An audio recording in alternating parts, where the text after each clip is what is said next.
از دل این لحظه خاموش من کیارش هستم، شما رو به دنیای تازه از روایت در کیامدیا دعوت میکنم.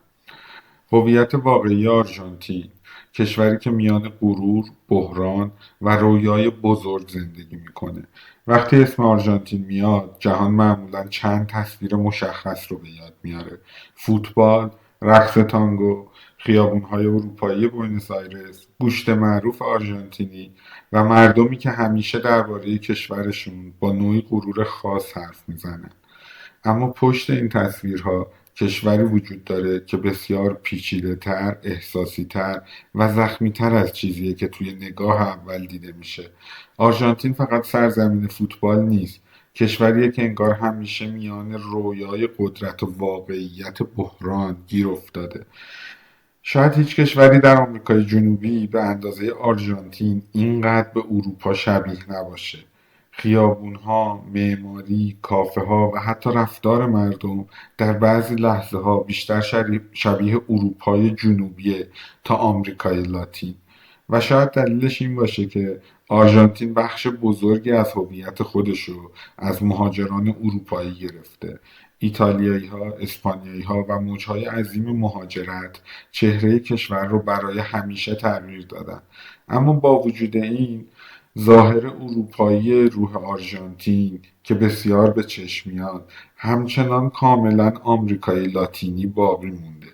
احساسی پرشور، بی‌ثبات و عمیق. و شاید همین تضاد مهمترین ویژگی هویت این کشور باشه. آرژانتین کشوریه که مردمش خیلی شدید زندگی میکنن، شدید خوشحال میشن، شدید خشمگین میشن، شدید عاشق میشن و شدید ناامید میشن. شاید دلیلش این باشه که تاریخ این کشور پر از سقوط و اوجهای ناگهانی بوده. دوره‌هایی که مردم فکر میکردن کشورشون قراره یکی از قدرت‌های بزرگ جهان بشه و بعد از اون وارد بحران اقتصادی، تورم یا آشوب سیاسی شدن و همه چیز فرو ریخته. برای همین مردم آرژانتین نوعی رابطه پیچیده با امید دارن. همیشه امیدوارن اما همیشه هم نگرانن. اما شاید مهمترین بخش هویت آرژانتین غرور ملی مردم باشه. مردم این کشور ارتباط عاطفی بسیار شدیدی با هویت ملی دارن. فوتبال، موسیقی، زبان، غذا و حتی لهجه آرژانتینی براشون فقط فرهنگ نیست، بخشی از شخصیت جمعیشونه. شاید به همین دلیل آرژانتینیا اغلب اعتماد به نفس خاصی دارن که برای بعضی مردم جهان جذاب و برای بعضیا عجیب به نظر میرسه. اما پشت این غرور نوعی غم تاریخی هم وجود داره. چون آرژانتین کشوریه که بارها احساس کرد میتونه تبدیل به قدرتی بزرگ بشه، اما همیشه به این صورت نشد. بحران‌های اقتصادی، دیکتاتوری، کودتاها، بی‌ثباتی سیاسی بارها مسیر این کشور را تغییر داد و شاید به همین دلیل مردم آرژانتین همزمان هم مغرورند هم خسته. اما با وجود همه این بحران‌ها آرژانتین هنوز یکی از زنده ترین روح‌های جهان رو داره. خیابون‌های بوئنوس آیرس هنوز پر از موسیقیه، کافه‌ها هنوز شلوغه و مردم هنوز درباره شرایط سیاست، فوتبال و زندگی با شور و شوق حرف میزنن. انگار کشور هر چقدر هم زمین میخوره باز یه جورایی بلند میشه. و شاید واقعی ترین تصویر آرژانتین همین باشه: سرزمینی که همیشه میان رویای عظمت و واقعیت بحران در نوسانه، اما هیچ وقت روح خودش رو کامل از دست نمیده. جغرافیا و موقعیت استراتژیک آرژانتین کشوریه که از یخ تا بیابان امتداد پیدا کرده. اگه بخوای فقط از روی نقشه شخصیت آرژانتین رو حدس بزنی، احتمالا اولین چیزی که تو رو شگفت زده میکنه اندازه این کشوره.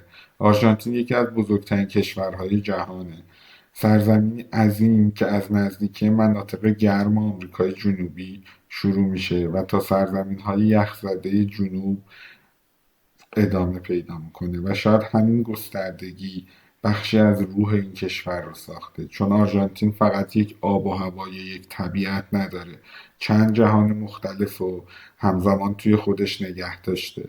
در شمال کشور جنگل و مناطق گرم و مرطوب دیده میشه، اما هرچه به جنوب بری طبیعت آروم آروم تغییر میکنه، دشت‌های عظیم به وجود میاد، کوهستان‌ها رو میبینی و سرزمین‌های بادخیز، و در نهایت مناطق سرد و یخ جنوبی که وارد قطب جنوب میشه. و شاید هیچ کشوری در آمریکای جنوبی اینقدر تنوع جغرافیایی نداشته باشه. اما مهمترین ستون جغرافیایی آرژانتین رشته کوه آند است. کوههای عظیم که مثل دیواری طبیعی غرب کشور رو پوشوندن. همین کوهها قرنها روی فرهنگ، اقتصاد و حتی امنیت کشور اثر گذاشتن. و در دل همین کوهستانها بعضی از بلندترین قله‌های جهان قرار گرفته. طبیعتی عظیم، خام و گاهی ترسناک. اما آرژانتین فقط کشور کوهها نیست. دشت‌های وسیع مرکزی معروف به پامپاس قلب اقتصادی کشور رو ساخته. سرزمین‌های پهناور و حاصلخیز که کشاورزی و دامداری آرژانتین رو به یکی از مهمترین بخش‌های اقتصاد جهان تبدیل کرده.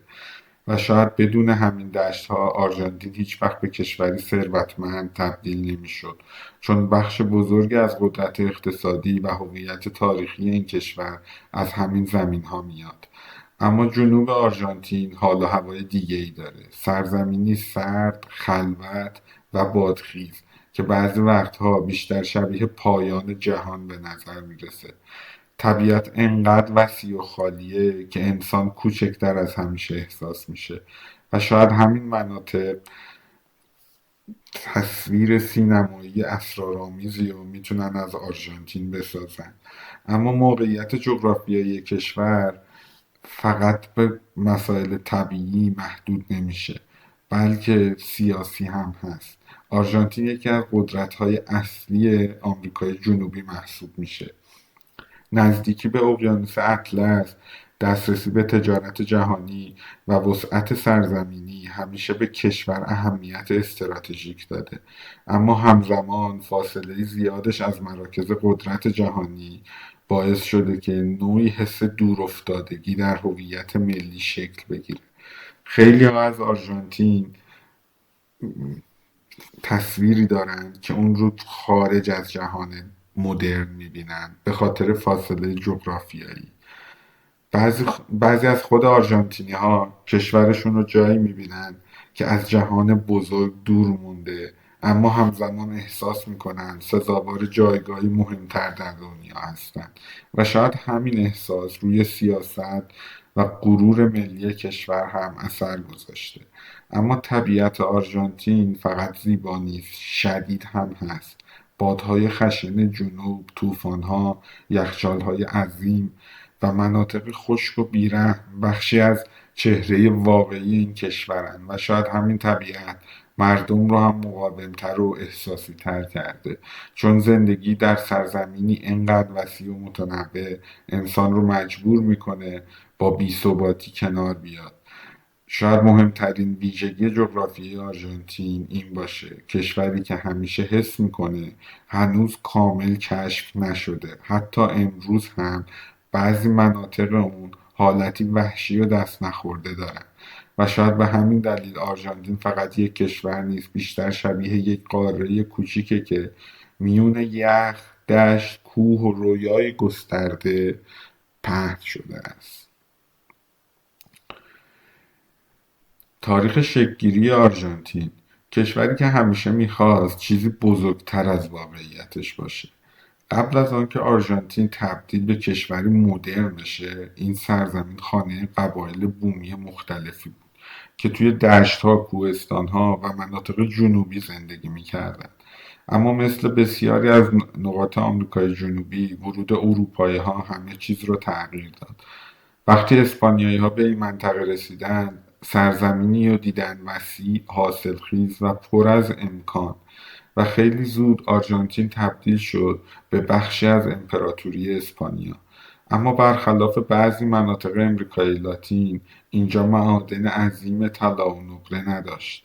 برای همین سالها نسبت به مستعمره‌های ثروتمند اهمیت کمتری داشت و شاید همین بعدها روی شخصیت کشور هم اثر گذاشت. چون آرژانتین آروم آروم یاد گرفت خودشو بسازه، نه فقط از دل ثروت طبیعی بلکه از طریق مهاجرت، کشاورزی و جاه طلبی. اما قرن 19 همه چیز تغییر کرد. موج استقلال‌خواهی در آمریکای جنوبی آغاز شد و آرژانتین هم وارد مسیر جدا شدن از اسپانیا شد. جنگ‌ها، شورش‌ها و درگیری‌های سیاسی سال‌ها کشور رو وارد آشوب کردند و شاید از همون زمان بی‌ثباتی تبدیل شد به بخشی از تاریخ آرژانتین. اما بعد از استقلال این کشور ناگهان شروع به رشد کرد. زمین‌های حاصلخیز، صادرات کشاورزی و مهاجرت عظیم اروپایی‌ها آرژانتین رو به یکی از ثروتمندترین کشورهای جهان تبدیل کرد. در اوایل قرن بیستم خیلی‌ها باور داشتن آینده متعلق به آرژانتینه. بوینس آیرس رو با پاریس مقایسه می‌کردند و پاریس آمریکای لاتین می‌نامیدند. ساختمان‌های باشکوه ساخته شد، اقتصاد رشد کرد و مردم احساس می‌کردند کشورشون قراره تبدیل به قدرتی جهانی بشه و شاید همین دوران ریشه غرور ملی آرژانتینیا رو ساخت. چون کشور واقعا برای مدتی احساس میکرد آینده در اختیارشه. اما تاریخ آرژانتین خیلی زود چهره تاریک خودش رو نشون داد. کودتاها، بحرانهای سیاسی و درگیریهای داخلی آروم آروم کشور رو بی‌ثبات کرد. ارتش بارها وارد سیاست شد، دولتها سقوط کردند و مردم میان امید و ناامیدی نوسان پیدا کردند. اما شاید هیچ نامی در آرژانتین به اندازه خوان پرون و همسر اون شناخته شده نباشه. اونا تبدیل شدن به نماد یکی از مهمترین جریان‌های سیاسی تاریخ کشور. جریانی که بعضی مردم اون رو صدای طبقه ضعیف میدونستن و بعضی دیگه آغاز پوپولیسم و بحران‌های بعدی. و شاید تا امروز هم آرژانتین هنوز کاملا از سایه اون دوران بیرون نیومده باشه. اما تاریک‌ترین فصل تاریخ مدرن کشور دوران حکومت نظامی بود. دورانی که هزاران نفر ناپدید شدند، شکنجه شدند یا هرگز به خانه برنگشتند و جامعه وارد یکی از سنگین‌ترین دوره‌های ترس و سرکوب شد. اما حتی اون دوران هم نتونست روح مردم رو کاملا خاموش کنه. اعتراضها ادامه پیدا کردند، مادران قربانیان سکوت نکردند و کشور آروم آروم دوباره به سمت دموکراسی برگشت. اما شاید مهمترین ویژگی تاریخ آرژانتین همین باشه.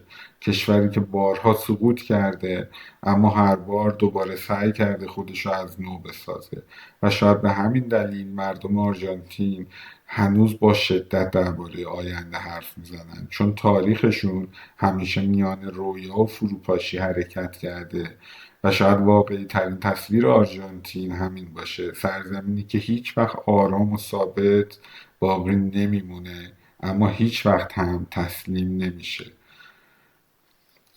در مورد نام آرژانتین و داستانهایی که در مورد پرچم این کشور وجود داره میتونیم بگیم کشوریه که حتی نامش هم از رویای ثروت اومده. بعضی کشورها نامشون از قومیت‌ها یا جغرافیا گرفته شده، اما داستان اسم آرژانتین بیشتر شبیه یک رویاست. نام آرژانتین از واژه‌ای لاتین به معنای نقره میاد. وقتی اروپایی‌ها به این منطقه رسیدن، افسانه‌هایی درباره سرزمینی پر از نقره و ثروت شنیده بودند. رودخانه‌های بزرگ منطقه رو اه، بسیار دنبال کردند. آنها این رودخانه‌ها رو رودخانه نقره می‌نامیدند. کم کم همین تصویر از ثروت توی ذهن اونا و این درخشش وارد هویت نام این کشور شد. هرچند بعدها مشخص شد آرژانتین برخلاف بعضی کشورهای آمریکای جنوبی معادن عظیم نقره نداره، اما شاید عجیب باشه که حتی نام کشور هم از همون ابتدا با رویای عظمت و ثروت گره خورده بود و شاید این به شکلی عجیبی با تاریخ آرژانتین هماهنگه. کشوری که همیشه احساس میکرد سزاوار جایگاهی بزرگتر در جهانه و به این صورت اسم اون آرژانتین قرار گرفت.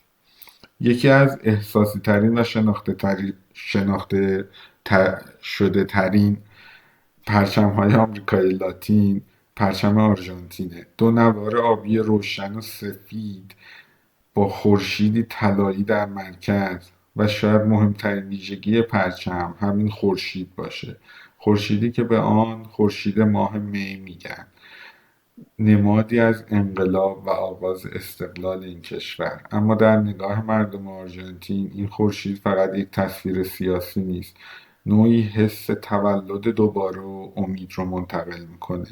انگار کشوری که از دل استعمار و آشوب بیرون اومد میخواست خودش رو وارد عرصه تازه‌ای بکنه. اما رنگ‌های پرچم هم معنا دارن. آبی و سفید سالهاست بخشی از هویت ملی شده. در مسابقات فوتبال، خیابون‌ها، جشن‌ها، اعتراض‌ها، این رنگ یه جور دیگه‌ای دیده میشه و شاید هیچ کشوری در جهان اینقدر عاطفی با رنگ‌های پرچمش ارتباط نداشته باشه. وقتی تیم ملی فوتبال بازی میکنه شهرها غرق در آبی و سفید میشن، انگار پرچم فقط یک نماد سیاسی نیست، بخشی از احساس جمعی مردمه.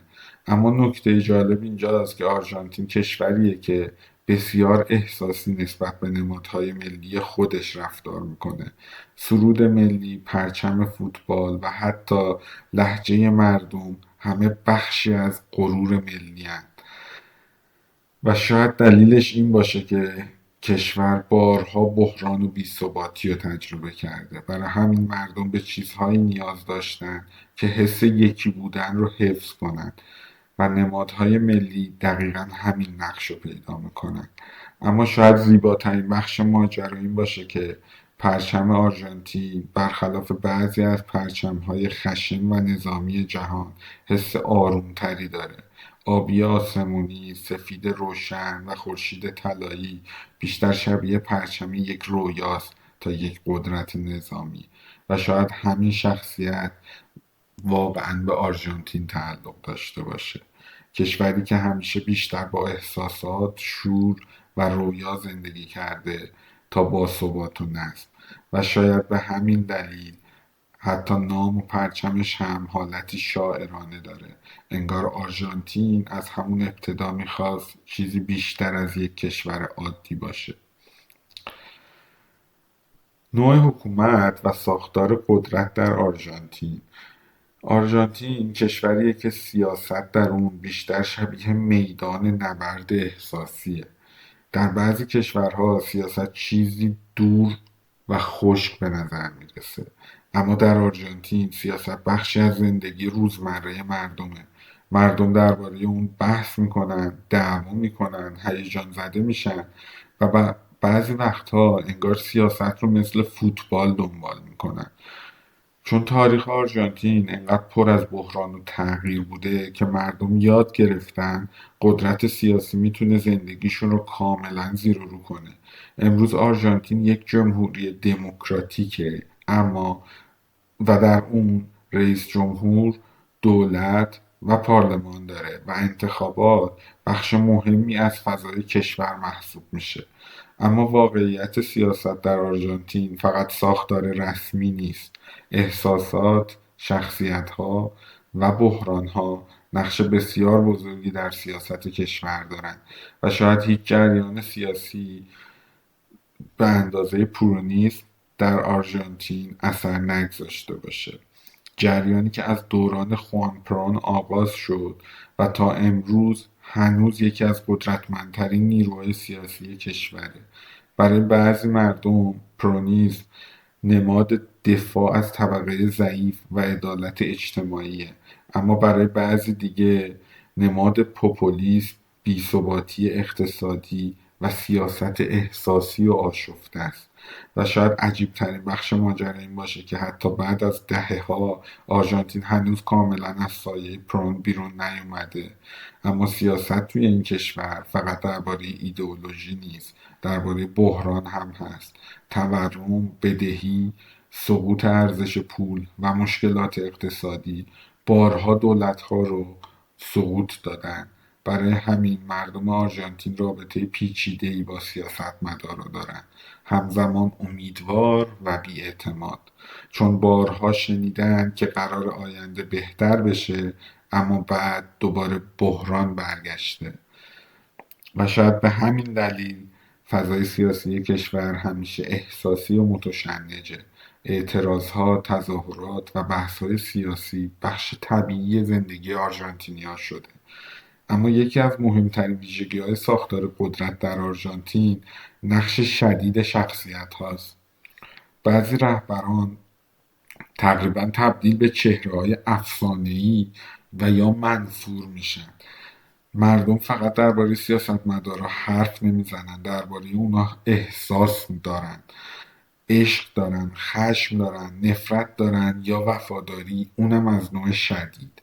و شاید همین سیاست آرژانتین رو شبیه درامی دائمی کرده. اما در کنار این آشوب سیاسی، دموکراسی هنوز زنده مونده.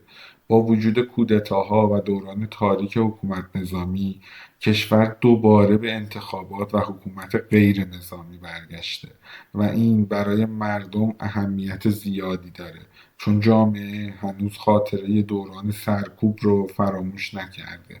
اما شاید مهمترین مشکل امروز ساختار قدرت در آرژانتین بی‌ثباتی اقتصادی باشه. هر دولتی که روی کار میاد باید با بحران‌های سنگین اقتصادی روبرو بشه و همین باعث شده مردم خیلی زود از دولت‌ها ناامید بشن. برای همین سیاست در آرژانتین کمتر آرامش داره، بیشتر شبیه چرخه‌ای از امید و فروپاشیه. اما شاید مهمترین ویژگی قدرت توی این کشور همین باشه. آرژانتین کشوریه که مردمش هنوز باور دارن سیاست میتونه زندگیشون رو تغییر بده، حتی اگه بارها ناامید باشن. و شاید همین امید خسته و اما زنده باعث شده کشور هنوز با تمام بحرانها به صورت کامل فرو نپاشه. مردم آرژانتین و شخصیت اجتماعی اونها. آرژانتین مردمیه که زندگی رو با شدت احساس میکنن. اگه بخوایم مردم آرژانتین رو فقط با یک ویژگی توصیف کنیم، شاید بهترین کلمه این باشه: شدت. آرژانتینی ها خیلی چیزها رو شدید زندگی میکنن و شاید همین مهمترین تفاوت اونها با بسیاری از مردم جهان باشه. در آرژانتین احساسات معمولا پنهون نمیمونه.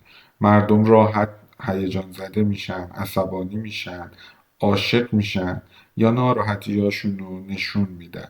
خیابونها، کافه ها و حتی جمع های خانوادگی اغلب پر از بحث، خنده و واکنش های پر انرژیه و شاید همین فضای احساسی روح واقعی این کشور رو ساخته. مردم آرژانتین فقط پرشور نیستن، بسیار اجتماعی هم هستن. ارتباط انسانی براشون اهمیت بسیار زیادی داره. دوستی ها بسیار عمیقن و جمع های خانوادگی جدی هن و مردم معمولا زمان زیادی رو در کنار هم میگذرونن. شاید برای همین کافه ها توی آرژانتین فقط محل نوشیدن قهوه نیستن، بخشی از زندگی اجتماعی هن. اما پشت این انرژی نوعی اضطراب جمعی هم وجود داره، چون نسل های مختلف کشور بارها بحران اقتصادی و بی‌ثباتی رو تجربه کردن. برای همین خیلی از مردم همزمان که شوخی میکنن و زندگی رو ادامه میدن، درونشون نگرانی عمیقی درباره آینده وجود داره. و شاید همین تضاد شخصیت اجتماعی آرژانتین رو بسیار پیچیده کرده. شادی و اضطراب همزمان کنار هم نوعی شخصیت به اسم آرژانتینی به وجود آورده. اما غرور ملی هم نقش بزرگی توی روحیه مردم داره. خیلی از آرژانتینی‌ها باور دارن کشورشون سزاوار جایگاهی بزرگتر در جهانه و شاید چون تاریخ کشور زمانی واقعا اون رو به یکی از ثروتمندترین کشورهای دنیا تبدیل کرده بود، این احساس رو هنوز در حافظه جمعی زنده نگه داشته. برای همین مردم اغلب درباره فرهنگ، فوتبال، هنر و حتی لهجه آرژانتینی با افتخار حرف میزنن.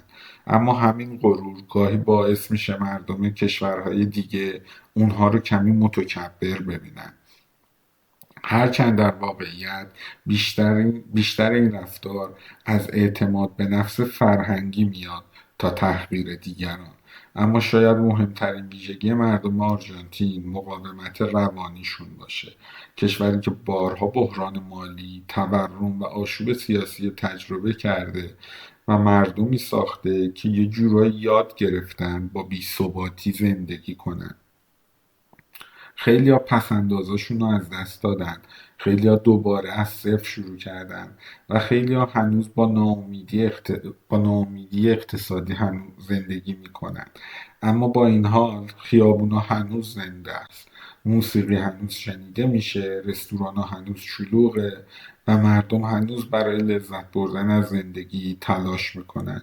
انگار جامعه یاد گرفته حتی وسط بحران هم باید زندگی رو متوقف نکنه. شاید عمیق‌ترین بخش شخصیت اجتماعی آرژانتین رابطه مردم با رویا باشه. با وجود تمام سقوط‌ها مردم هنوز امید دارن، هنوز فکر میکنن شاید نسل بعدی، شاید دولت بعدی، شاید فردا و شاید روزهای بعد همه چیز بهتر بشه. و شاید همین امید خسته و اما خاموش نشده واقعی ترین تصویر مردم آرژانتین باشه. دین، فرهنگ و سنت‌ها توی آرژانتین جاییه که اروپا و آمریکای لاتین در یک روح مشترک ترکیب شدن. اگه بخوای فرهنگ آرژانتین رو در یک جمله توصیف کنی، شاید بهترین تعریف این باشه: کشوری با ظاهر اروپایی و قلب آمریکای لاتین. چون آرژانتین بیشتر از بسیاری از کشورهای منطقه تحت تاثیر مهاجرت عظیم اروپایی‌ها شکل گرفته. میلیون‌ها مهاجر از ایتالیا و اسپانیا وارد کشور شدند و زبان، غذا، رفتار اجتماعی و حتی معماری رو تغییر دادن و شاید به همین دلیل بعضی خیابون‌های بوئنوس آیرس بیشتر شبیه جنوب اروپا تا آمریکای جنوبی. اما با وجود این تأثیر اروپایی، فرهنگ آرژانتین کاملا روح لاتین خودش رو حفظ کرده و شاید همین ترکیب کشور رو منحصر به فرد کرده. اما از نظر دینی اکثریت مردم آرژانتین مسیحی کاتولیکن. سالها کلیسای کاتولیک نقش مهمی در جامعه و سیاست کشور داشته و هنوز هم مراسم مذهبی و سنت‌های کاتولیکی در بخش‌هایی از زندگی مردم حضور داره. اما آرژانتین برخلاف بعضی کشورهای سنتی آمریکای لاتین جامعه‌ای نسبتاً بازتر و مدرن‌تر هم داره. نسل جدید رابطه متفاوت‌تری با مذهب پیدا کردن. برای بعضی‌ها دین هنوز بخش مهمی از هویته، اما برای بعضی دیگه بیشتر یک میراث فرهنگی محسوب میشه. و شاید همین نماد سنت و مدرنیته بخشی از فضای اجتماعی امروز این کشور رو ساخته. اما فرهنگ آرژانتین فقط دین نیست. یکی از مهمترین بخش‌های هویت مردم خانواده است. جمع‌های خانوادگی، دورهمی‌ها و ارتباط نزدیک میان نسل‌ها هنوز نقش بزرگی در زندگی مردم داره و شاید به همین دلیل مردم کشور معمولاً اجتماعی‌تر، گرم‌تر و بسیاری پرشورتر نسبت به جوامع غربی هستند. اما شاید هیچ نمادی به اندازه تانگو روح فرهنگی آرژانتین رو نشون نده.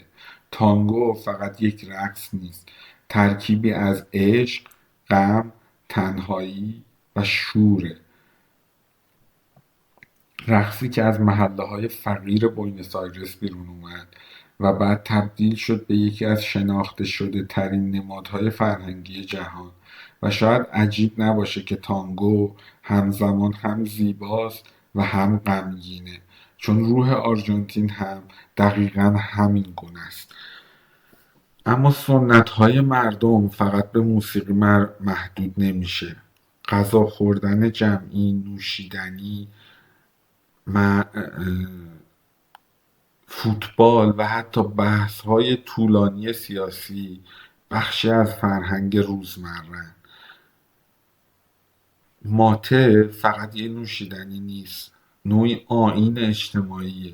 مردم دور هم میشینن، ماته مینوشن و ساعتها حرف میزنن و شاید همین لحظه های ساده بخش واقعی فرهنگ آرژانتین رو بسازه.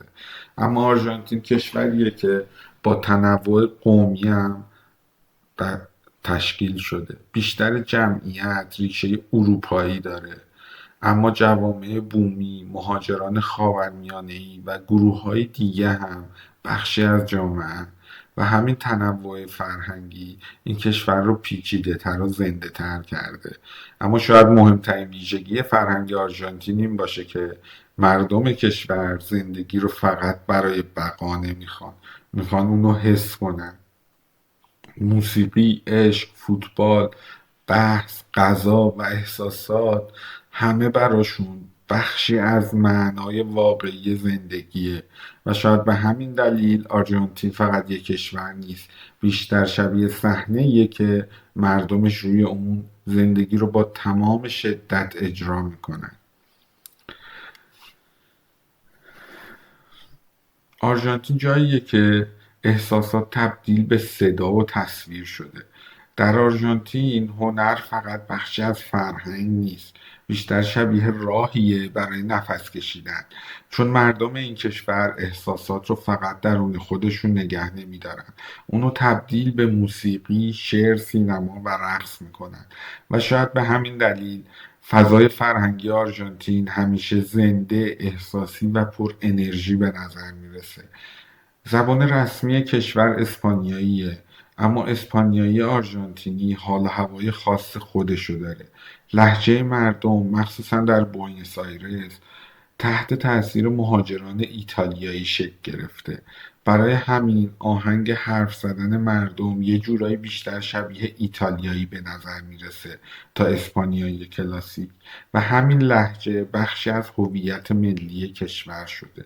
خیلی از آرژانتینی‌ها به نحوه حرف زدنشون افتخار میکنن، چون زبون براشون فقط ابراز ارتباط نیست، بخشی از شخصیت فرهنگیه. اما اگه بخوای روح واقعی آرژانتین رو بشنوی، احتمالا باید به موسیقی اونا گوش بدی. در مرکز این جهان موسیقیایی تانگو قرار داره. تانگو فقط موسیقی با رقص نیست، نوعی روایت احساسی از تنهایی و عشق و مهاجرت و زندگی شهریه. وقتی تانگو شکل گرفت، آرژانتین کشوری بود پر از مهاجر، آدمهای تنها و رویاهای شکست خورده و شاید به همین دلیل موسیقی تانگو همیشه حالت غمگین و عمیق داره، انگار مردم دردهاشون رو به موسیقی تبدیل کردن و بعد همین موسیقی تبدیل شده به صدای آرژانتین و هنر. اما هنر در کشور فقط تانگو نیست. ادبیات آرژانتین هم یکی از مهمترین جریان‌های فرهنگی جهان اسپانیایی زبانان هست. نویسنده‌هایی مثل خورخ لوئیس بورخس، نویسنده آرژانتینی که جهان ادبیات رو تغییر داد. داستان‌های او پر از فلسفه، زمان، هویت و واقعیت‌های پیچیده بود و شاید آثارش بازتابی از خود آرژانتین بود. کشوری که همیشه میان خیال و واقعیت حرکت میکنه. اما سینمای آرژانتین هم جایگاه مهمی داره. فیلم های کشور اغلب حالتی انسانی، سیاسی و احساسی دارند. بحران اقتصادی، تنهایی شهری، عشق و آشوب اجتماعی بارها وارد داستانهای سینمایی شده، چون هنر در آرژانتین معمولا از زندگی واقعی جدا نمیشه. مهمترین ویژگی هنر آرژانتین اینه که بیش از حد مصنوعی نشده. هنوز احساس واقعی توی اون دیده میشه. مردم کشور هنر رو فقط برای سرگرمی نمیخوان، برای بیان خودشون میخوان. به همین دلیل موسیقی خیابونی، اجرای زنده در خیابونها و فضای فرهنگی که توی شهرها هنوز زنده است، یه جورایی بخشی از هنر ملی شده. شیوه بازی، گزارش‌ها، هیجان مردم و حتی حرکت بازیکن‌ها حالت نمایشی و احساسی پیدا کرده و چیزی رو ت- تشکیل داده به نام فوتبال. انگار تو آرژانتین حتی ورزش هم تبدیل به اجرا میشه. شاید واقعی ترین تصویر هنر در این کشور همین باشه. آرژانتین جاییه که مردم درد و عشق رو با بحران و امید پنهان نمی‌کنن. اونا میخوان برقصن، بنوشن و به جهان اینو نشون بدن. شهرهای مهم و آب و هوای مناطق مختلف آرژانتین، کشوری که هر بخشش حال و هوای یک جهان جداگونه داره. اگه آرژانتین فقط یک شهر داشت احتمالاً باز هم کشوری مهم و تاثیرگذار بود، چون بوینس آیرس فقط پایتخت آرژانتین نیست، قلب احساسی، فرهنگی و سیاسی این کشوره. شهری که بعضی وقتها بیشتر شبیه اروپاست تا آمریکای لاتین. خیابون‌های پهن، ساختمون‌های قدیمی، کافه‌های کلاسیک و مردمی که ساعت‌ها درباره سیاست، فوتبال یا زندگی حرف میزنن. و مهمترین ویژگی بوینس آیرس همینه. شهری که همیشه زنده به نظر میرسه. روز و شب، موسیقی، بحث، هیجان و نوعی انرژی دائمی توی اونا جریان داره. اما پشت این زیبایی غم و اضطراب هم حضور داره. بحران اقتصادی، تورم و شکاف طبقاتی بخشی از واقعیت زندگی توی پایتخته و شاید همین تضاد شهر رو انسانی تر کرده، چون بوینس آیرس همزمان هم با شکوه هم خسته. اما آرژانتین فقط بوینس آیرس نیست. در شمال کشور شهرهایی وجود داره که حال و هوای کاملا متفاوتی داره. گرمتره، سنتی تره و نزدیک به ریشه های بومی آمریکای لاتینه. و هرچه به جنوب بری کشور آروم آروم خلوتتر و سردتر میشه. شهرهای جنوبی بیشتر شبیه مرز میون تمدن و طبیعته. باد، سرما و فاصله‌های عظیم حس تنهایی خاصی به اون مناطق میده و شاید به همین دلیل جنوب آرژانتین همیشه حالتی اسرارآمیز و سینمایی داشته. اما بعضی شهرهای کشور مرکز کشاورزی و اقتصادن.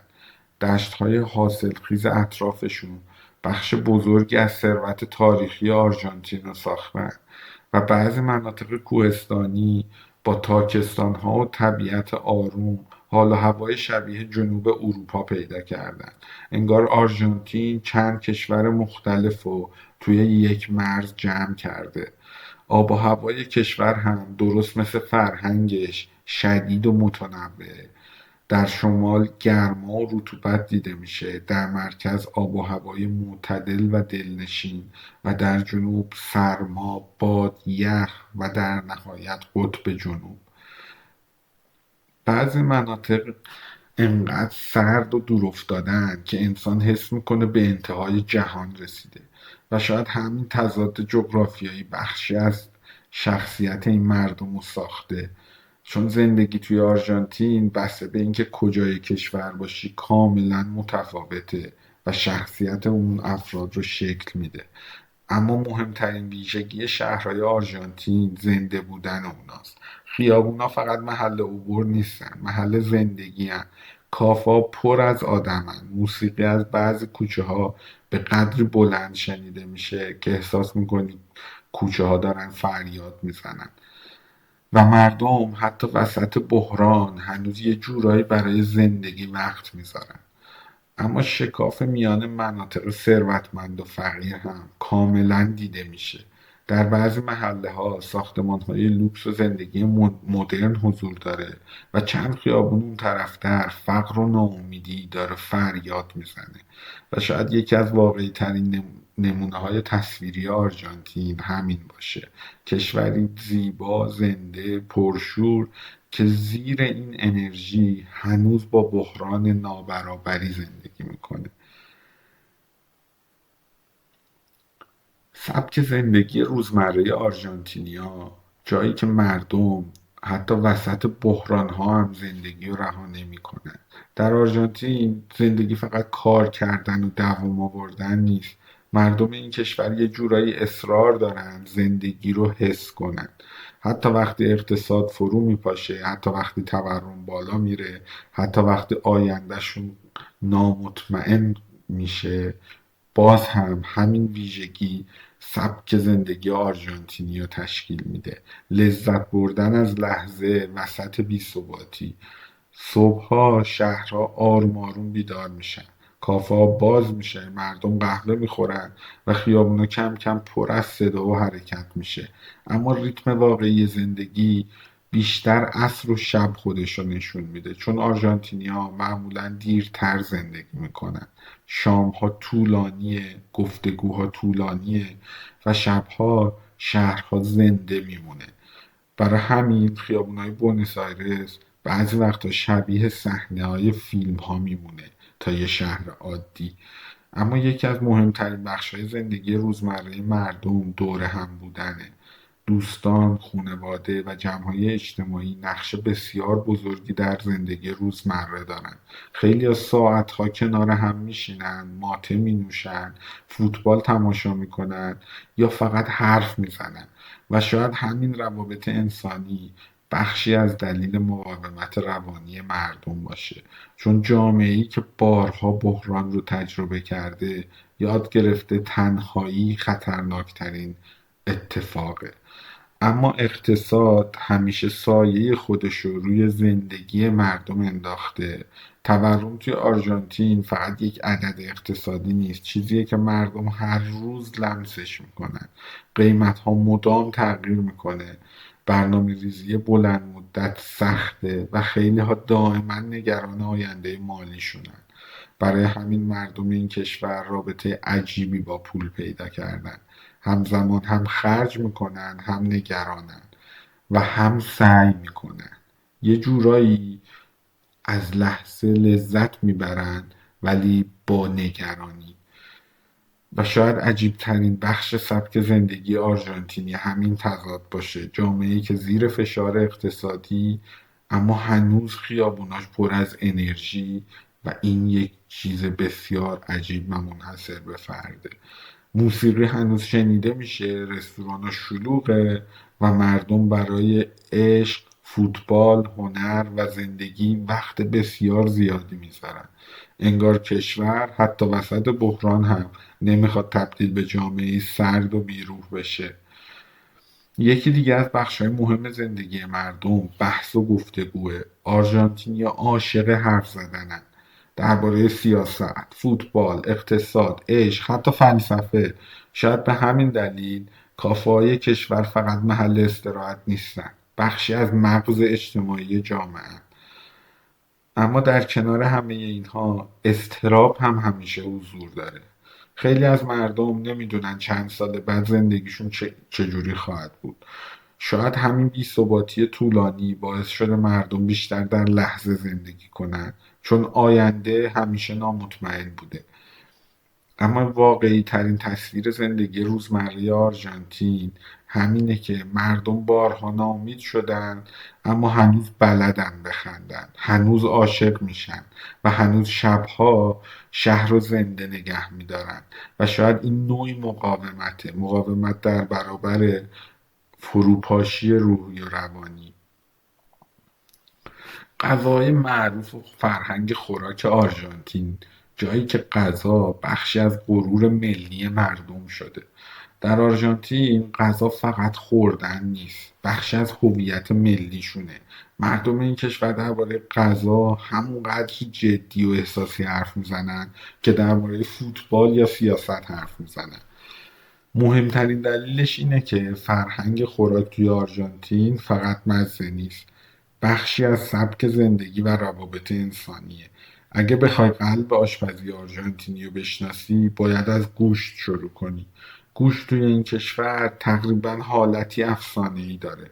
دشت‌های وسیع پامپاس سالها یکی از بزرگترین مراکز دامداری جهان بوده و همین فرهنگ غذایی این کشور رو ساخته. کتاب معروف آرژانتینی فقط یک غذا نیست، نوعی مراسم اجتماعیه. این کتاب در مورد کباب عنوان شده. کباب چیزیه که آرژانتینی ها اونو مراسمی اجتماعی میدونن. خونواده ها، دوستان دور هم جمع میشن، ساعت ها غذا میخورن و گفتگو و خنده و زندگی کنار آتیش رو تجربه میکنن و کاری میکنن که زندگی جریان پیدا کنه. شاید برای همین غذا خوردن توی آرژانتین بیشتر شبیه یک تجربه جمعیه تا صرفاً خوردن. اما آشپزی کشور فقط گوشت هم نیست. تأثیر مهاجران ایتالیایی و اسپانیایی یه جورایی دیده میشه. پاستا، پیتزا، غذاهای اروپایی بخش طبیعی از سفره مردم شده.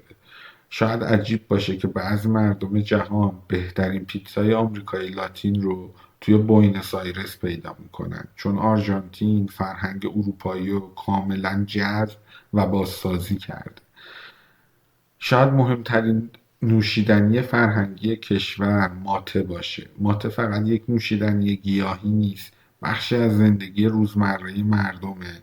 مردم اونو توی خیابون، خونه، محل کار یا پارک می نوشن و معمولا به صورت دست جمعی این کار رو انجام میدن. یک نفر ماته رو آماده میکنه و بین بقیه میچرخونه. شاید همین مراسم خیلی خوب شخصیت اجتماعی مردم آرژانتین رو نشون میده. جامعه‌ای که هنوز با هم بودن براش اهمیت خیلی زیادی داره.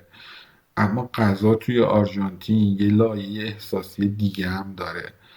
تو کشوری که بارها بحران اقتصادی رو تجربه کرده، بعضی غذاها تبدیل شدن به بخشی از حافظه جمعی مردم.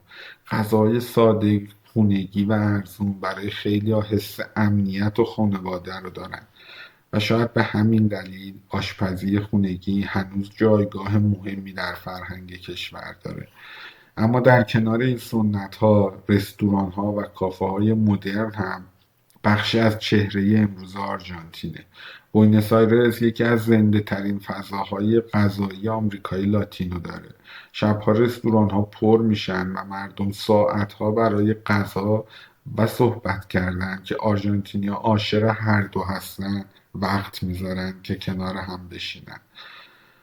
چون توی آرژانتین غذا خوردن به هیچ عنوان با عجله انجام نمیشه، چون اونو بخشی از زندگی میدونن و باید زندگیش کنن. مهمترین ویژگی فرهنگ خوراکی این کشور اینه که مردم آرژانتین غذا رو برای سیر شدن نمیخورن، برای لذت، ارتباط خانواده و حس زندگی میخورن و شاید به همین دلیل حتی وسط بحرانهای اقتصادی هنوز سفره‌های آرژانتینی گرم و شلوغ و زنده است. اقتصاد، پول و طبقه اجتماعی توی آرژانتین. اگه فقط به منابع طبیعی، زمین‌های حاصلخیز و ظرفیت اقتصادی آرژانتین نگاه کنی، شاید انتظار داشته باشی با یکی از ثروتمندترین و باثبات‌ترین کشورهای جهان روبرو بشی. و جالب اینجاست که زمانی واقعا همینطور بوده. در اوایل قرن 20 آرژانتین یکی از ثروتمندترین کشورهای دنیا محسوب میشد. کشتی‌ها پر از گوشت، گندم و محصولات کشاورزی از بنادر این کشور به تمام جهان می‌رفتند. بوینس آیرس رشد می‌کرد، ساختمان‌های باشکوه ساخته می‌شد و مردم احساس می‌کردند آینده کشور بسیار درخشان خواهد بود. اما تاریخ اقتصادی آرژانتین بیشتر شبیه یک موج دائمی از اوج و سقوط شده. هیچ کشوری در جهان اینقدر بارها میون ثروت و بحران نوسان پیدا نکرده.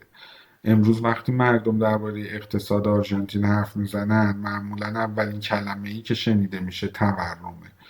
تورم فقط یک مشکل اقتصادی نیست، شده بخشی از زندگی روزمره مردم. قیمت‌ها مدام تغییر میکنه، ارزش پول سقوط میکنه و مردم یاد گرفتن همیشه نگران فردا باشن. و شاید همین مهمترین زخم روانی اقتصاد آرژانتین باشه. احساس نداشتن ثبات. خیلی از خانواده‌ها بارها پس‌اندازشون رو از دست دادن. نسل‌های مختلف کشور بحران مالی رو تجربه کردن و برای همین مردم رابطه عجیب با پول پیدا کردن. همزمان خرج میکنن و نگرانن و یه جورایی از زندگی هم لذت میبرن. این اقتصاد عجیب و پیچیده آرژانتینه. کشاورزی، دامداری، صادرات مواد غذایی و منابع طبیعی هنوز ستون اصلی اقتصاد آرژانتینه. شاید اگه مدیریت اقتصادی باثبات‌تری وجود داشت، کشور میتونست جایگاه بسیار قدرتمندتری در جهان داشته باشه. اما سیاست و اقتصاد در آرژانتین همیشه شدیداً به هم گره خوردن. دولت‌ها تغییر میکنن، برنامه‌های اقتصادی عوض میشن و مردم بارها میان امید و ناامیدی حرکت میکنن. برای همین اقتصاد کشور همیشه حالتی عصبی و بی‌ثبات داره. اما شکاف طبقاتی هم بخش مهمی از واقعیت جامعه است. کشوری که ظرفیت و ثروت عظیمی داره اما نتونسته اونو با ثبات نگه داره. عجیبترین بخش ماجرا اینه که مردم یه جورایی به بحران عادت کردن. انقدر سقوط اقتصادی دیدن، یاد گرفتن چگونه وسط سقوط اقتصادی و بی‌ثباتی زندگی کنن و این هم نقطه قوت جامعه است هم نقطه ضعفش. چون مردم هنوز امید دارن و این نقطه قوتشه، اما نقطه ضعفش اینه که به این موضوع عادت کردن و تلاش اونها برای تغییر دادن این شرایط خیلی کم شده. این کشور هنوز رویای ثروتمند شدن دوباره رو فراموش نکرده و شاید به همین دلیل حتی بعد از همه سقوط‌ها مردم هنوز باور دارن آرژانتین میتونه روزی دوباره بلند شه و حتی خودشون رو یکی از ثروتمندترین مردم جهان میدونن. از نظر منابع طبیعی، صنعت و صادرات، آرژانتین کشوریه که همه چیز برای ثروتمند شدن داره. چون طبیعت تقریبا همه چیز به اونا داده. زمینهای حاصلخیز، آب فراوون، دامداری عظیم، منابع معدنی، نفت، گاز و حتی ظرفیت بزرگ انرژی. و شاید به همین دلیل مردم آرژانتین همیشه احساس میکنن کشورشون بسیار ثروتمندتر از چیزیه که باید باشه. اما مهمترین ثروت تاریخی آرژانتین دشت‌های وسیع پامپاسه. سرزمین‌های حاصلخیزی که تبدیل شده به قلب کشاورزی و دامداری جهان. گوشت آرژانتینی یه محصول غذایی نیست، بخشی از هویت اقتصادی آرژانتینه. سالها صادرات گوشت و محصولات کشاورزی آرژانتین رو جمع ثروتمندترین اقتصادهای جهان نگه داشت و هنوز هم بخش بزرگی از اقتصاد این کشور به کشاورزی وابسته است. سویا، ذرت، گندم، محصولات دامی از مهمترین صادرات آرژانتینن. شاید عجیب باشه که کشوری با این حجم از بحران اقتصادی هنوزم یکی از غول‌های غذایی جهان محسوب میشه. اما آرژانتین فقط کشور کشاورزی نیست، صنعت هم بخش مهمی از اقتصاد کشور رو تشکیل میده. خودروسازی، صنایع غذایی، پتروشیمی و بعضی فناوری‌ها در شهرهای بزرگ رشد بسیار زیادی کردند. اما بی‌ثباتی اقتصادی، تورم و بحران‌های سیاسی مانع رشد و توسعه پایدار توی این کشور شده. خیلی از کارخونه‌ها سقوط کردند، سرمایه‌گذاری‌ها متوقف شدن و مردم بارها احساس کردند کشور فرصت‌هاشو داره از دست میده. کشور ذخایر عظیم نفت و گاز هم داره. بعضی تحلیلگرا باور دارن اگه مدیریت اقتصادی و سیاسی واقعی در آرژانتین شکل بگیره، این منابع میتونه آینده این کشور رو تغییر بده. اما مشکل آرژانتین کمبود منابع نیست، بیشتر مشکل مدیریتی و بی‌ثباتی و یه جورایی عادت کردن مردم به این شرایطه. و شاید همین یکی از دردناکترین تناقضای این کشور باشه. سرزمینی که تقریبا همه چیز برای ثروتمند شدن داره اما بارها نتونسته اونو حفظ کنه. اما صادرات آرژانتین فقط اقتصادی نیست، فرهنگی هم هست. فوتبال، موسیقی، تانگو و حتی سبک زندگی کشور بخشی از تصویر جهانی آرژانتین شده. شاید به همین دلیل کشور با وجود بحرانها هنوز نفوذ فرهنگی بزرگی توی دنیا داره. در کنار همه این ظرفیت‌ها، وابستگی شدید اقتصاد به صادرات مواد خام همیشه خطرناکه برای هر کشوری، چون هر بحران جهانی باعث تغییر قیمت‌ها میشه و میتونه اون کشور رو وارد شوک اقتصادی کنه. همین باعث شده اقتصاد آرژانتین همیشه حالتی ناپایدار داشته باشه. شاید مهمترین ویژگی منابع و صنعت آرژانتین این باشه، کشوری که هنوز حس میشه آینده اقتصادی بزرگی داره و همه دنیا به این اذعان داره، حتی اگه دهه‌ها نتونسته اونو کامل کنه. همین امید ناتموم همین مردم رو وادار میکنه به رویاسازی و یه جورایی دوباره به قدرتی بزرگ تبدیل شدن و براشون رویا پردازی میکنه. نقش آرژانتین توی سیاست جهانی، کشوریه که همیشه میخواست صداش فراتر از آمریکای جنوبی شنیده بشه. آرژانتین برخلاف بعضی قدرت‌های بزرگ جهان هیچ‌وقت امپراتوری جهانی نداشته. همیشه دوست داشت کشوری باشه که جهان نتونه نادیدش بگیره و شاید همین مهمترین ویژگی سیاست خارجی آرژانتین باشه. تلاش دائمی برای داشتن جایگاهی بزرگتر از موقعیت واقعیش. در آمریکای جنوبی آرژانتین یکی از قدرت‌های اصلی منطقه محسوب میشه. جمعیت زیاد، اقتصاد بزرگ، منابع طبیعی و نفوذ فرهنگی باعث شده کشور همیشه وزنی مهم توی سیاست منطقه داشته باشه.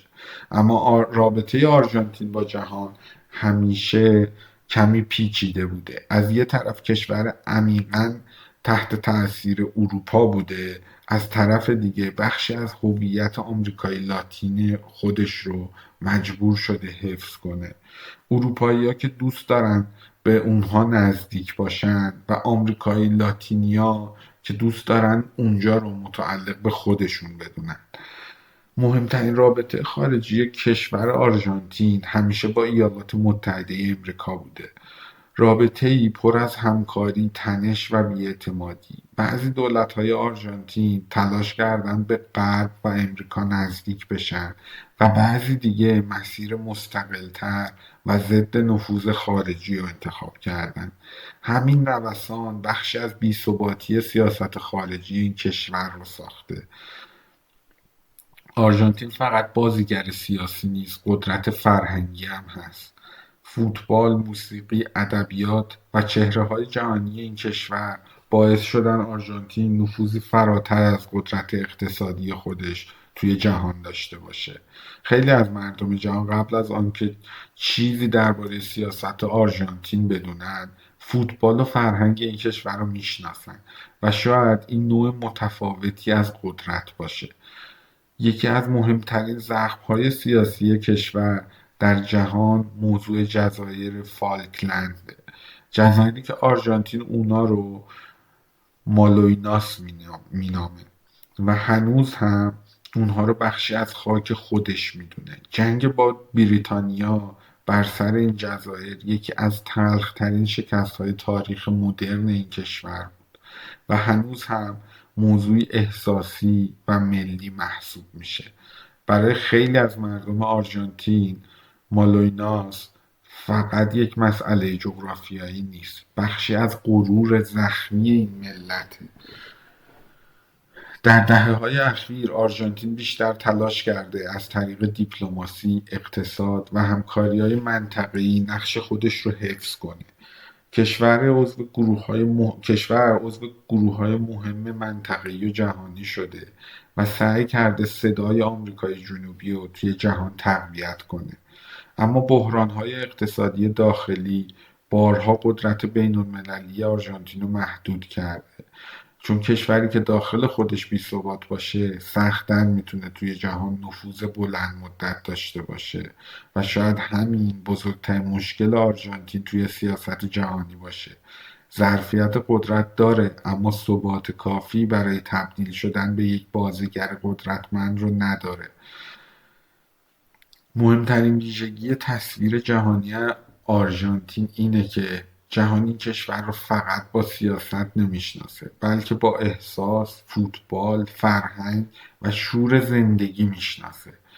همین باعث شده آرژانتین با وجود همه بحرانها هنوز یکی از تأثیرگذارترین روح‌های آمریکای لاتینی در دنیا باشه. جنگ‌ها، بحران‌ها و تاریک‌ترین دوره‌های تاریخ آرژانتین، کشوری که بارها با خودش وارد جنگ شد. بعضی کشورها بزرگترین زخماشون رو از دشمنای خارجی میخورن، اما آرژانتین بخش زیادی از دردهاش از درون خودش تجربه کرده، چون تاریخ این کشور فقط داستان جنگ با دیگران نیست، داستان بحرانهای داخلی، کودتاها، ترس و جامعه‌ای که بارها با خودش درگیر شده. شاید همین تاریک‌ترین بخش تاریخ آرژانتین باشه. در قرن بیستم کشور بارها وارد بحران سیاسی شد. دولت‌ها سقوط کردند، ارتش وارد سیاست شد و جامعه میان امید و آشوب حرکت کرد. اما تاریک‌ترین دوره حکومت نظامی در دهه 70 بود. دورانی که هنوز هم سایش روی حافظه مردم باقی مونده. ارتش با شعار نظم و امنیت قدرت رو در دست گرفت، اما خیلی زود کشور وارد فضای ترس شد، مانند تمام کشورهایی که افراد نظامی به اون حکومت میکنند. هزاران نفر ناپدید شدند. بعضی شبها آدم‌ها از خونه برده میشدند و دیگه هرگز بر نمیگشتند. و شاید دردناکترین بخش ماجرا این بود که خانواده ها هم حتی نمیدونستن عزیزانشون زنده اند یا نه، و بسیاری از این موارد تا امروز هم مشخص نشده. این دوره بعدها به جنگ کثیف معروف شد، اما در واقع بیشتر زخمی شد که روی روح و عمق این روح جامعه شکل گرفت. شکنجه، سرکوب، ترس بخشی از زندگی روزمره شده بود و هنوز هم بسیاری از خانواده‌ها پاسخ کامل اون دوران رو پیدا نکردن. اما وسط همین تاریکی یکی از مهمترین حرکت‌های انسانی تاریخ آرژانتین شکل گرفت. مادران میدان مایو، زنانی که فرزنداشون ناپدید شده بودند، سکوت نکردند. اونا هر هفته در میدان اصلی بوینس آیرس جمع می شدن و از حکومت پاسخ می خواستن. و شاید همین زنان تبدیل شدن به یکی از قوی ترین نمادهای مقاومت مدنی در جهان. اما حکومت نظامی فقط جامعه رو زخمی نکرد، اقتصاد کشور رو هم فرسوده تر کرد و بعد جنگ فالکلند همه چیز رو تغییر داد. حکومت نظامی برای بازگرداندن غرور ملی وارد جنگ با بریتانیا شد، کاری که تمام حکومت‌های نظامی برای نجات خودشون انجام میدن. وارد جنگی میشن با کشوری بسیار قدرتمندتر از خودشون، اما شکست اونها بسیار سنگین بود. در مراحل اولیه جنگ آرژانتین و اون حکومت نظامی اون زمان با پروپاگاندای خود ادعای پیروزی میکرد، اما شکست بسیار سریع و سنگین بر سر اونها و بر سر مردم کشور آرژانتین فرود اومد و همین شکست یکی از دلایل سقوط این حکومت شد. اما برای مردم آرژانتین جنگ فالکلند فقط یک شکست نظامی نبود، اونها رو دچار تحقیر ملی کرد، به خصوص اون مدتی که پروپاگاندای اونها رو جزو پیروزهای اصلی این جنگ میدونست و برای دنیا قدرت نمایی میکرد و ناگهان عوض شدن اون تصویر تحقیری برای اون ملت به بار آورد که براشون باور نکردنی بود و هنوز هم موضوعی بسیار احساسی توی جامعه محسوب میشه. اما بعد از بازگشت دموکراسی کشور وارد نوع دیگه‌ای از بحران شد، بحران اقتصادی. تورم، بدهی، سقوط مالی و فروپاشی اقتصادی سال 2001 میلیون‌ها نفر رو وارد شوک کرد. بانک‌ها سقوط کردند، مردم پس‌اندازشون رو از دست دادن و خیابونا پر از اعتراض شد. شاید برای خیلی از مردم اون بحران ثابت کرد که حتی بدون جنگ هم یک کشور میتونه احساس فروپاشی کنه. اما شاید عجیب‌ترین ویژگی آرژانتین همین بود. کشوری که بارها تا مرز نابودی روانی و اقتصادی رفت، اما یه جورایی دوباره ادامه داد. مردم دوباره کار کردن، دوباره خندیدن، دوباره عاشق فوتبال شدن و دوباره زندگی رو ساختن. شاید به همین دلیل آرژانتین هیچ وقت کامل نتونسته روح جامعه خودش رو شکل بده، چون مردم با وجود همه زخم‌ها هنوز امید خودشون رو از دست ندادن، ولی مشخص نیست که این امیده یا یک سرابه. معروف‌ترین شخصیت‌های آرژانتین انسانایی که تصویر کشورشون رو به جهان صادر کردن. بعضی کشورها سیاستمداراشون اون کشور رو به جهان معرفی میکنن، بعضی دیگه از ارتش یا اقتصادشون الهام میگیرن، اما آرژانتین بیشتر آدماش معروف شدن. فوتبالیست‌ها، نویسنده‌ها، انقلابی‌ها، هنرمندا و چهره‌هایی که هر کدوم بخشی از روح کشور خودشون رو به جهان بردن. شاید هیچ نامی به اندازه دیگو مارادونا با آرژانتین گره نخورده باشه. مارادونا فقط یه فوتبالیست نبود. برای خیلی از مردم اون نماد خود آرژانتین بود. استعداد خیره کننده، شورش، احساسات شدید، غرور و سقوط‌های دردناک. مردم کشور مارادونا رو فقط به خاطر فوتبال دوست نداشتن، اونو شبیه خودشون میدیدن. آدمی که از فقر بالا اومده بود، جهان رو فتح کرده بود و همزمان با تاریکی‌های خودش می‌جنگید. و شاید به همین دلیل مرگ اون برای خیلی از مردم فقط مرگ یه ورزشکار نبود، بخشی از حافظه ملی بود. اما نسل جدید جهان آرژانتین رو با نام دیگه‌ای هم میشناسه: لیونل مسی. اگه مارادونا روح شورشی آرژانتین بود، مسی بیشتر شبیه چهره آرومتر و مدرنتر این کشوره. کم حرف، فروتن اما نابغه. و شاید قهرمانی جام جهانی مسی رو برای همیشه وارد افسانه‌های جمعی این کشور کرد، چون برای خیلی‌ها او رویایی رو کامل کرد که دهه‌ها نیمه تمام مانده بود. اما چهره‌های مشهور آرژانتین فقط فوتبالی نیستن. خورخه لوئیس بورخس یکی از مهمترین نویسندگان قرن بیستمه. داستان‌های او ادبیات جهان رو تغییر داده و شاید هنوز هم خیلی‌ها آرژانتین رو از طریق نوشته‌های او میشناسن. اما یکی از جنجالی ترین چهره‌های تاریخ این کشور چگواراه، یک انقلابی آرژانتینی، مردی که در آرژانتین متولد شد اما تبدیل به نماد جهانی انقلاب شد. برای بعضیا قهرمان عدالت‌خواهیه و برای بعضیای دیگه چهره‌ای منفور و بحث برانگیز و حتی یک قاتل بالفطره. اما مهم نیست مردم درباره او چه فکر میکنن. تصویرش یکی از شناخته شده ترین چهره‌های سیاسی جهانه و شاید این نشون بده آرژانتین چقدر تونسته انسان‌هایی با اثر جهانی تولید کنه. اما زنان مشهور هم توی این کشور کم نیستن که هویت ملی این کشور رو تشکیل دادن.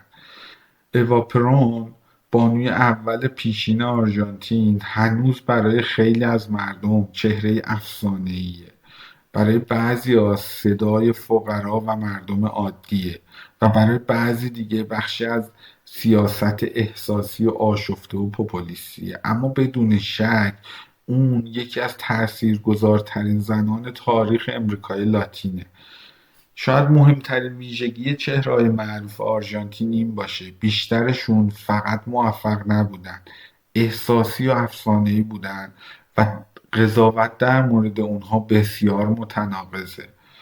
و شاید به همین دلیل بعضی از این آدم‌ها حتی بعد از مرگشون هم هنوز بخشی از زندگی روزمره جامعه آرژانتینن.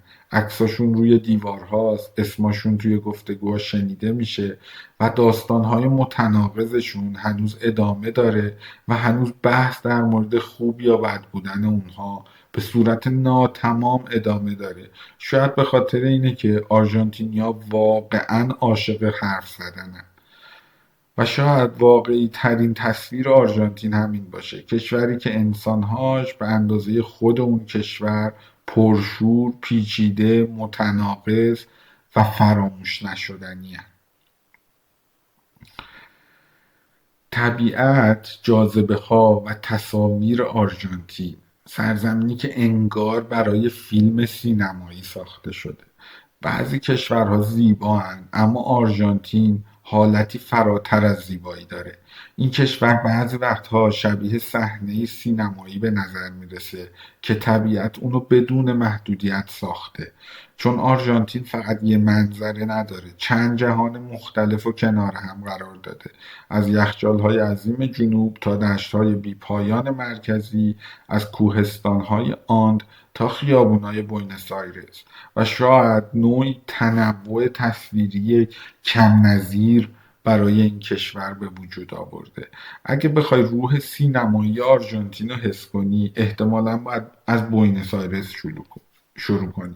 شهری که شبهاش نور و موسیقی و غم عجیبی داره.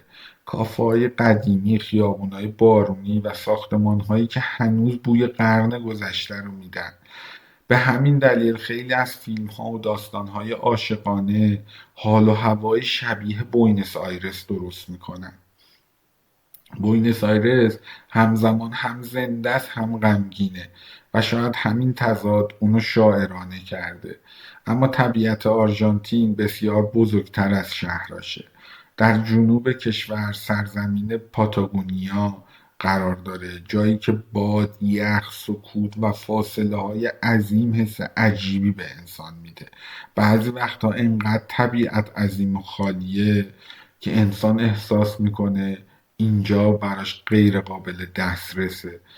شاید به همین دلیل جنوب آرژانتین همیشه حالتی اسرارآمیز داره و اما رشته کوههای آند یکی از اون ستونهای تصویری این کشوره که باعث شده مرز طبیعی آرژانتین و شیلی به وجود بیاد.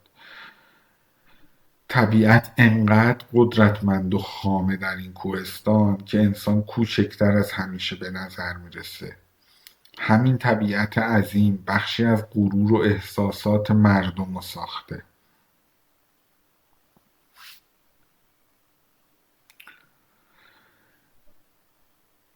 ورزش و فوتبال در فرهنگ آرژانتین، جایی که فوتبال شبیه مذهب دوم مردمه. در بعضی کشورها فوتبال فقط یه ورزش محبوبه، در بعضی کشورها اصلا ورزش محبوبی هم نیست. اما در آرژانتین فوتبال چیزی بسیار عمیق‌تره، نوعی هویت جمعیه، نوعی زبان مشترکه و شاید برای خیلیا معنای اصلی زندگیه. وقتی تیم ملی بازی میکنه کشور حال و هوای دیگه‌ای پیدا میکنه، خیابونا خلوت میشه و کافه ها پر میشه و میلیون ها نفر همزمان با اضطراب و امید و هیجان نفس میکشن و فریاد میزنن. شاید هیچ کشوری در جهان فوتبال رو اینقدر احساسی زندگی نکنه، اما فوتبال در آرژانتین یه سرگرمی نیست، بخشی از تاریخ اجتماعی اون کشوره.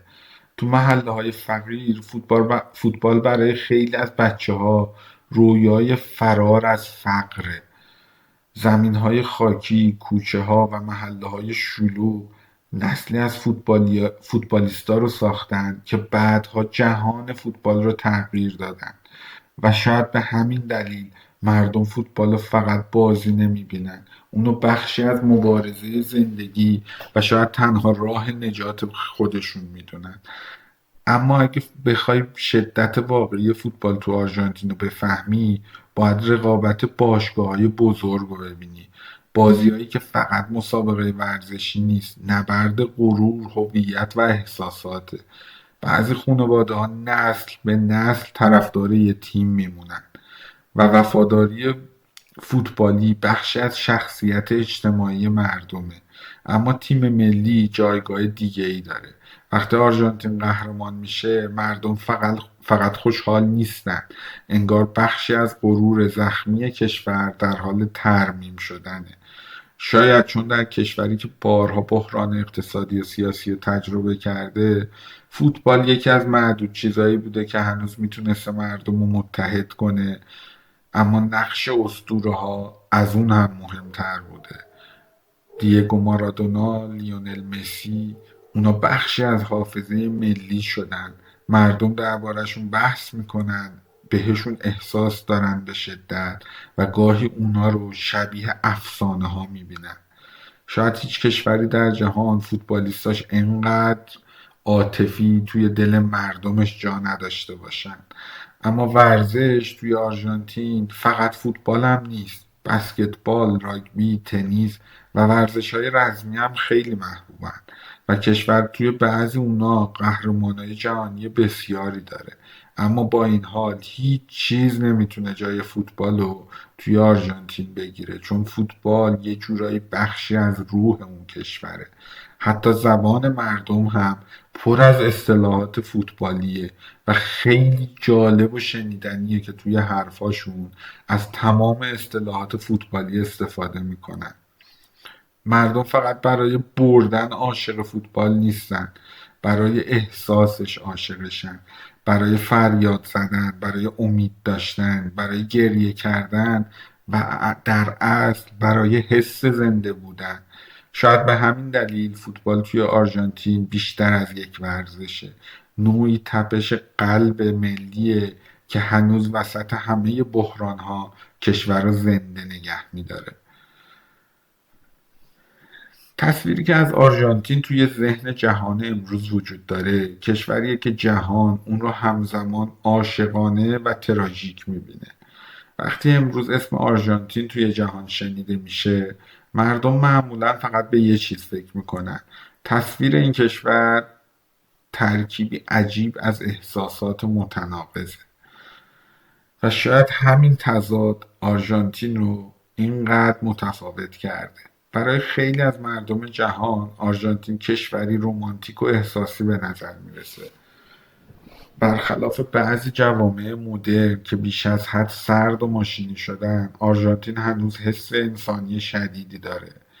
به همین دلیل خیلی آرژانتین رو نه فقط با چشم بلکه با احساس به یاد میارن.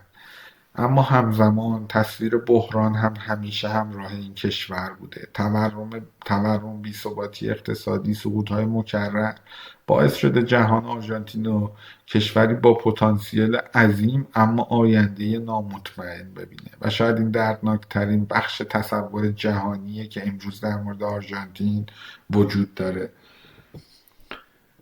اما فوتبال بزرگترین سلاح نرم آرژانتینه. قهرمانهای جهانی و اسطوره‌ای اون مثل دیگو مارادونا و لیونل مسی و بسیاری دیگه از فوتبالیست‌های معروف جهان به یک نوع اسلحه نرم در دستان آرژانتین تبدیل شدن که میتونن توی تمام کشورهای جهان نفوذ پیدا کنن.